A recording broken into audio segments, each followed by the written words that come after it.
Kain time. Kunti na lang sila. Ayun na, lumabas na yung isang ano.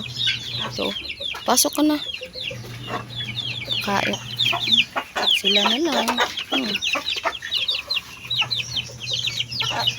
Kunti na lang sila. Ito, mga ano, mga inahin na may ano, mga anak. Ito. Yan. Yan sa kulungan.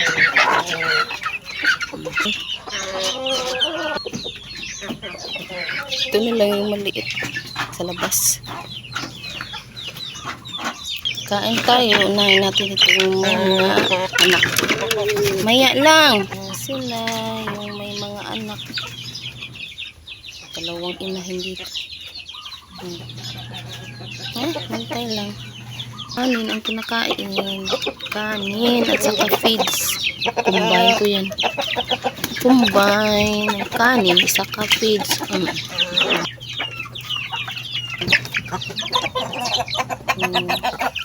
Kanin at saka may feeds. Combine ko sa kanin. May feeds. Ito sila.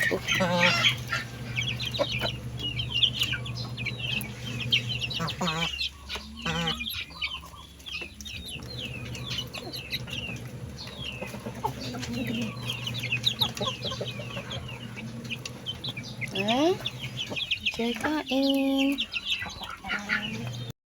Wala pa. Kain mo na dyan. Kalawang itim. Nabuhos kasi dyan. Isa pinigyan ko rin. Lumabas na ng inahin. Yung anak niya dyan. Tinariduhan ko muna. Baka mag-zoom around ko.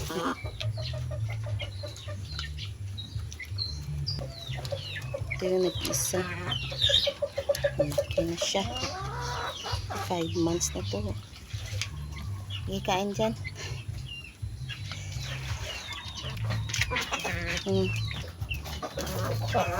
Ito na lang. Ang inahin na munga sa labas. Ang natutulog. Yung dalawang may mga anak sa kulungan dyan. Ito kasing isa kahapon is yung kulay orange is namatay. Yung kapatid niya ito na itim, namatay din kasi nagkasakit.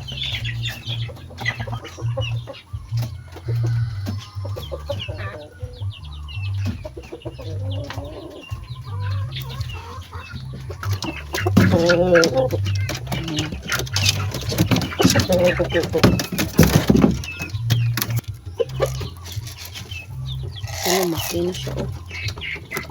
Mangkin ko ito na manok.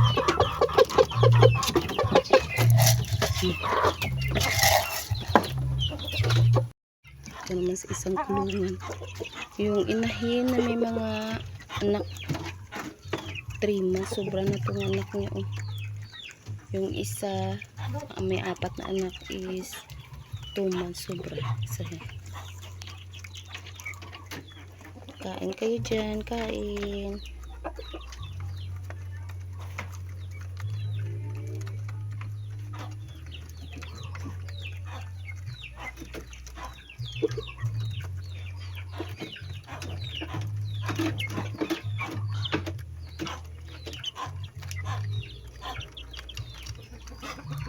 Ito sila.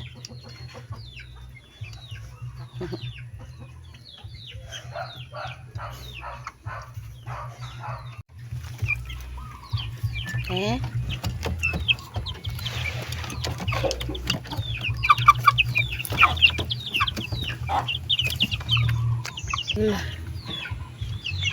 Hindi na makakain yung nanay niya. 6 kasi sila dito 3 months sa sobra yung mga anak niya. Sama-sama pa rin sila sa isang kulungan. Yung danong niya sa 6 iba't ibang kulay. May itim, puti, ito gray. Gray na may combine na color. Ito rin, gray na may ibang kulay din. Ayan. Black. na may ibang kulay, combination.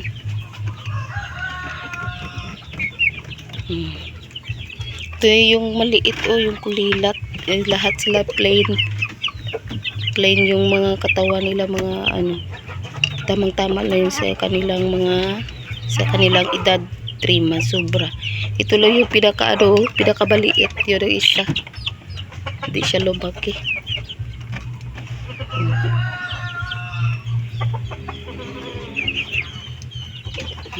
Ayan.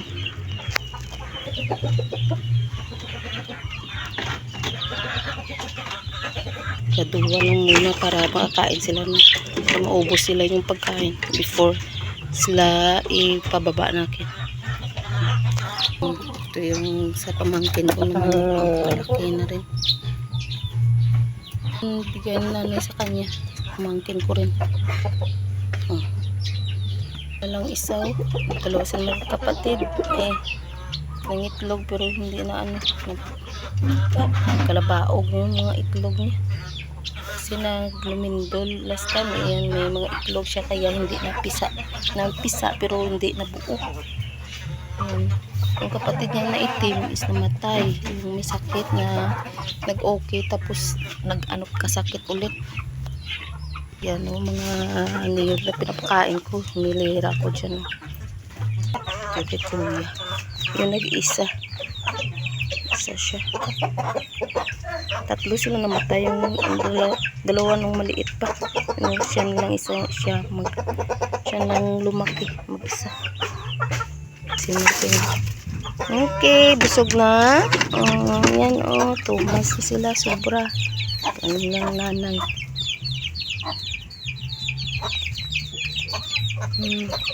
Nga.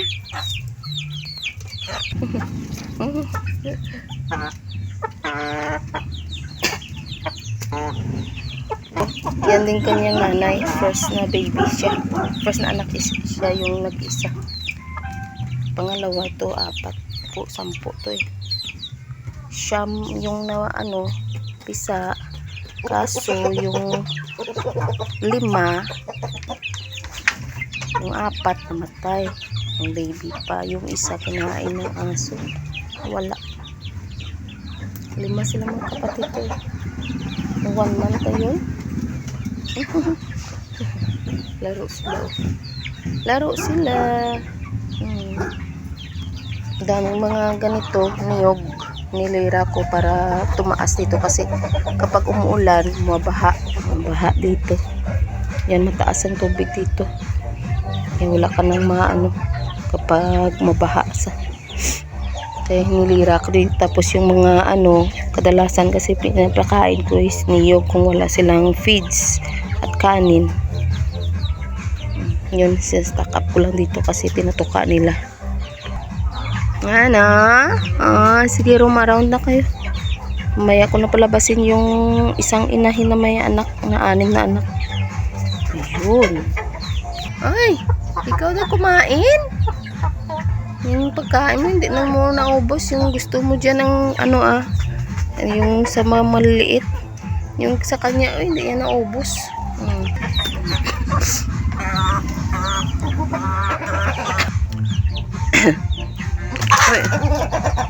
Tapos kumain. Hayaan ko lang sila mag-roam around dito. Ito yung 4 na malabas dyan.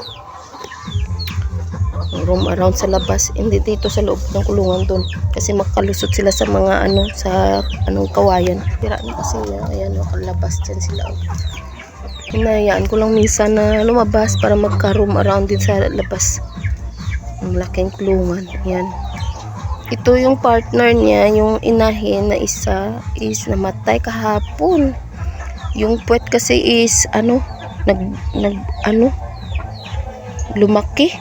At hindi na makalabas yung tae. Kaya kahapon natumba na lang siya. Tapos hindi yun hindi nakatulog sa sakit siguro. Nag-iingay lang yung kahapon. Tapos nung pag-check ko, hindi na siya nag-iingay. Pag-check ko, tumba na. Wala na siyang buhay. Ewan ko kung anong sakit niyan. Hindi makalabas yung ipot niya. Tapos lumalaki yung puweta niya. Yan ang niyog, hinayaan ko lang yan para ano sila. Yun ang kanilang snacks. Isan. Para pang-add sa kanilang pagkain. Kaya na kayo lalabas ha. Okay. Punta muna ako sa mga rabbit. Wala na. Anong laman. Hindi ako nakapaglinis dito kasi ayun minsan hinayaan ko lang yan para may kaykayin sila. Yung mga manok ito naman is mga rabbit. Yun, rabbit. Lagyan ko minsan ng pagkain. Feeds din kanilang kinakain at saka yung mga damo. Lagyan ko yan ng damo. Yan ang feeds. Feeds na yan. Iwan yung anak tulog lang ng tulog. Yun. 4 yan, namatay yung 2. Pagkapanganak yung isa, nakita ko na kinain niya siguro, kala niya pasinta. Tapos yung isa kinagat ng mga langgam, daming langgam last time, pula, yung namatay. Tulog lang na tulog yung niya, yung mga anak niya. Ito siya kanilang kulungan sira. Sira ng kanilang kulungan. Sa malaking kulungan wala na dito kasi ang tatlong malaking manok dito is na ibenta kasi pakain ang mahal ng wala na, abandon na dito. Wala na, hindi ko nalagyan ng manok dito kasi lusot din din sira na din dito hindi ko na nalinisan, nayaan ko na lang dyan. Ang lalaking rabbit, siya na lang mag-isa dito. 2 na lang ang naiwan na rabbit. Yung babae na doon na kulay orange. At saka itong si Betro, lalaki. Pinaghiwalay ko na kasi may anak na. Anak nilang 2. Betro, tapos ka nakain. Okay na. Ayan. Wala na dito sa kabila. 3 sila lalaki. 4 pala, tapos nahulog kasi may mga malaking sira na kasi. Nahulog yung isa, tapos pinatay ng aso. Tapos yung 2 dito is nahulog din. Mga puro laki mga lalaki. Nahulog din dyan sa malaking butas. Ngayon, kinain ng aso. Kinagat ng aso, patay.